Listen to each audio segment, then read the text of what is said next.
Hello everyone, welcome back to my channel. I'm Dilshad Alam, currently a third year medical student at Guwahati Medical College. And today's video is somewhat different from the videos I make. Today's video is about whatever the situation is now in the present time, जो हम सब face कर रहे हैं and eventually इसका जो after effect होने वाला है वो हम सभी को किसी ना किसी तरीके से इफेक्ट करने वाला है.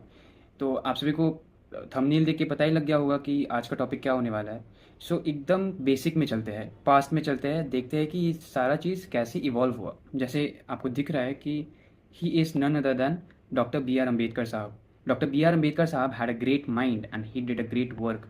हम सभी को पता है कि तब शूद्रास को बहुत ज़्यादा डिस्क्रिमिनेशन फेस करना पड़ता था.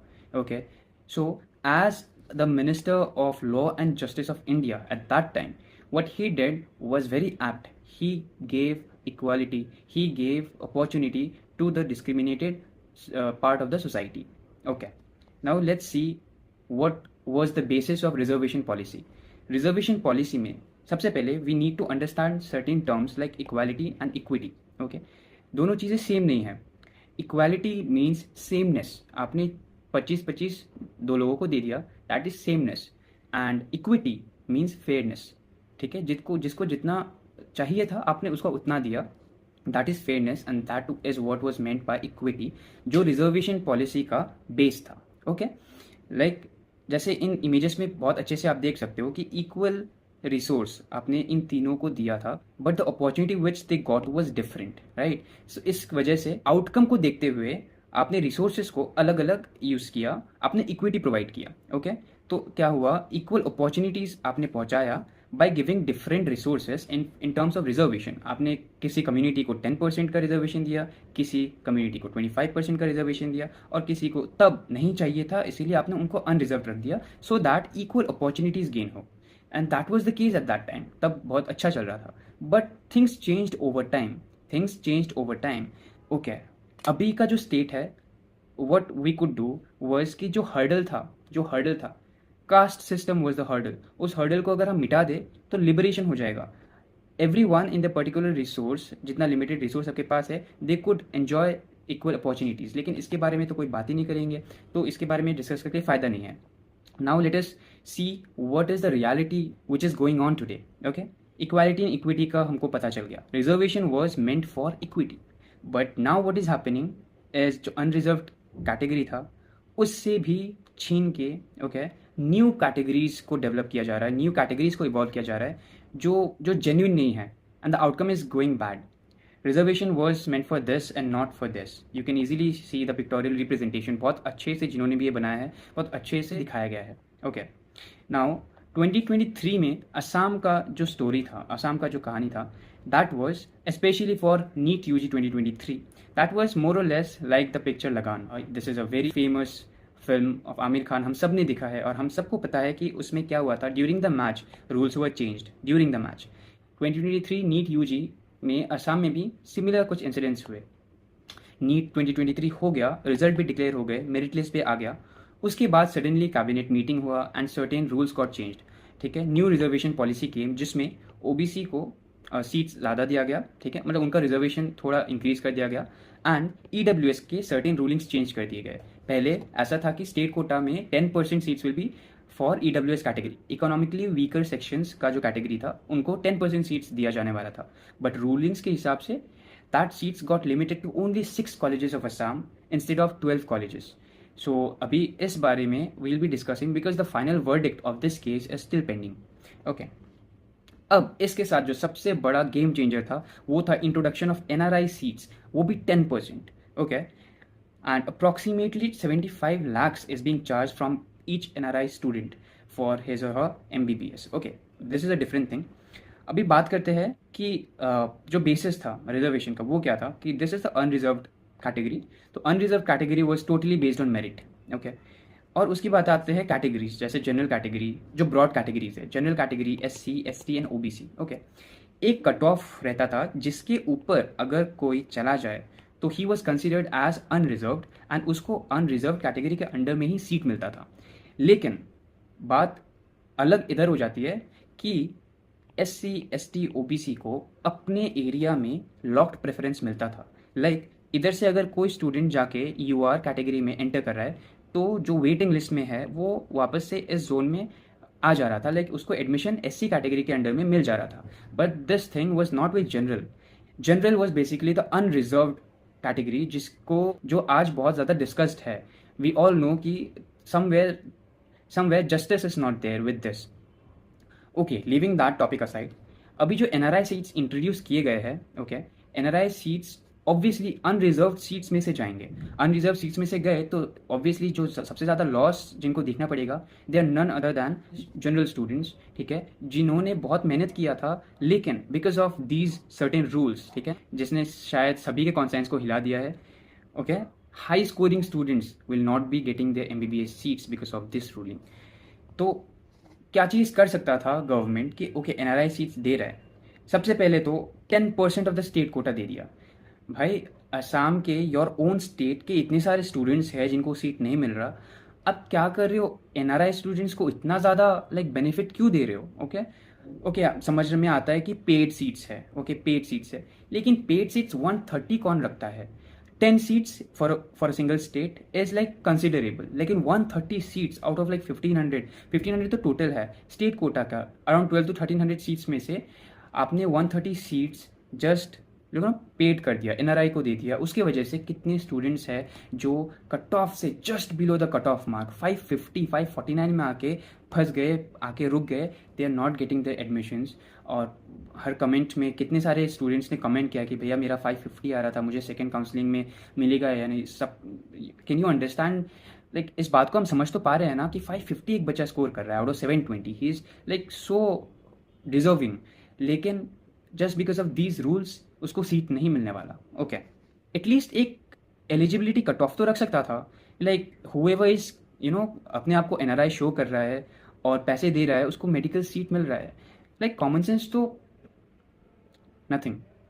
एक लिस्ट निकला है, एक प्रोविजनल अलॉटमेंट लिस्ट निकला है फॉर दीज एनआरआई स्टूडेंट्स, जिसमें 33 स्टूडेंट्स को अलॉट किया गया है.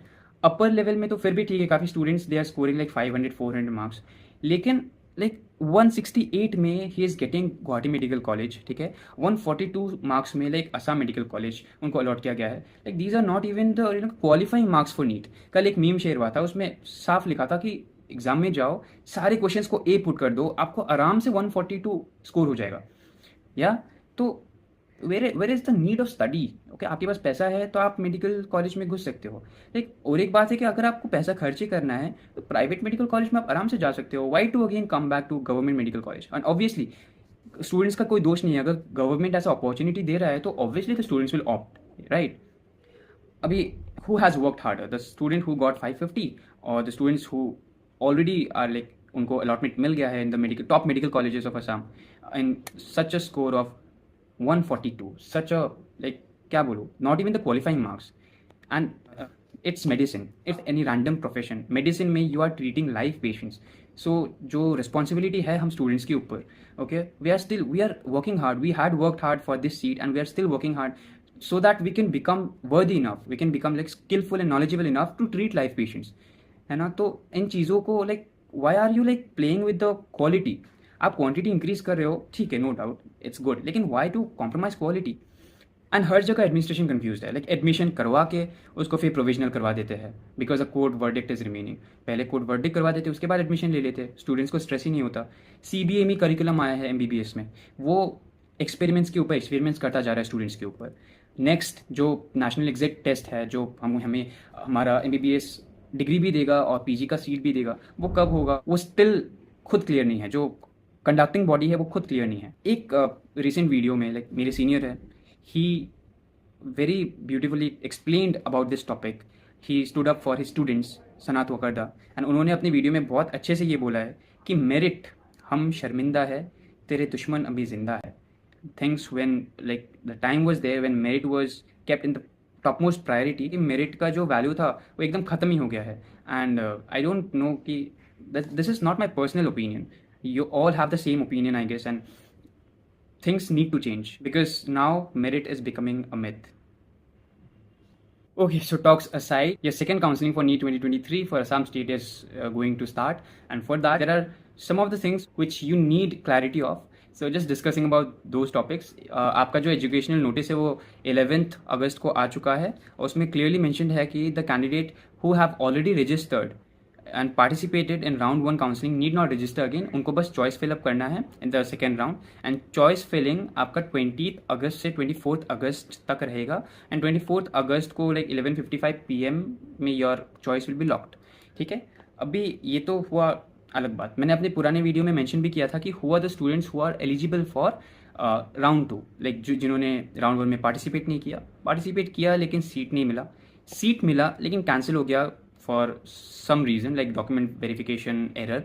ठीक है, candidates who are ready for upgradation already allotted in the college but they want upgradation, and candidates who didn't report in the first round of college allotment. ठीक है, so you all are eligible for second round. ठीक है, अभी second round में करना क्या है, सी इस बात को अच्छे से समझ लेना, because probability of error is very high in this process. ठीक है, तो अच्छे से देख लेना। सबसे पहले maximum of you are already registered, so no need of registration.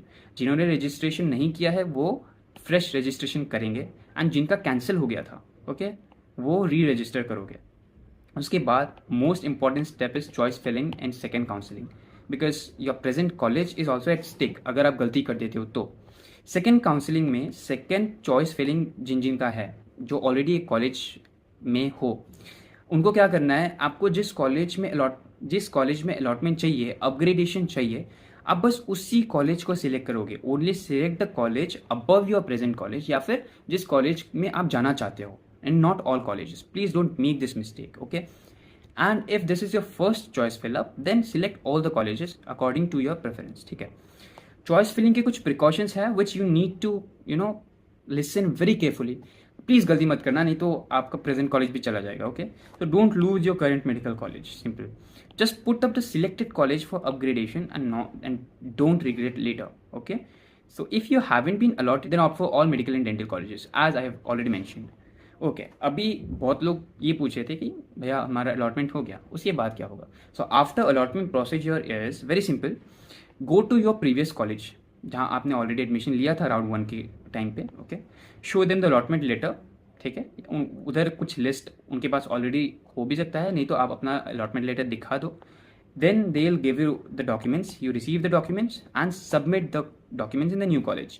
Your work is done, आपका एडमिशन हो गया, आपको कॉलेज मिल गया फॉर सेकेंड काउंसलिंग।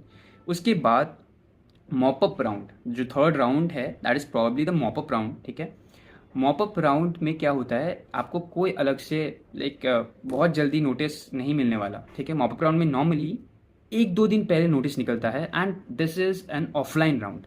आपको गुवाहाटी आके DME ऑफिस में 6 माइल में ऑफलाइन काउंसलिंग करना होता है। ठीक है, सो हमें काफ़ी बार दिखता है कि मॉपअप में काफ़ी कम स्कोर में भी एडमिशन मिल जाता है स्टूडेंट्स को। दिस इज़ बिकॉज मॉपअप में सपोज 5 वैकेंसी है, 5 स्टूडेंट्स गए, उनमें से 5th स्टूडेंट का मार्क जो था वो काफ़ी कम था, तो ऑब्वियसली और कोई आया नहीं है, इसलिए DME उनको सीट अलॉट कर देता है। So this important is mop up. अगर आपको कॉलेज चाहिए, बी वेरी कॉशियस कि कब मॉपअप का नोटिस निकलता है, कब आप जाके ऑफलाइन DME में रिपोर्ट करते हो ताकि आपको सीट मिल जाए। ठीक है, so hopefully today's video will benefit you, and if it is benefiting, consider subscribing the channel, and yeah, do share among your friends. And this was for today. Let's catch up in the new video. Bye bye.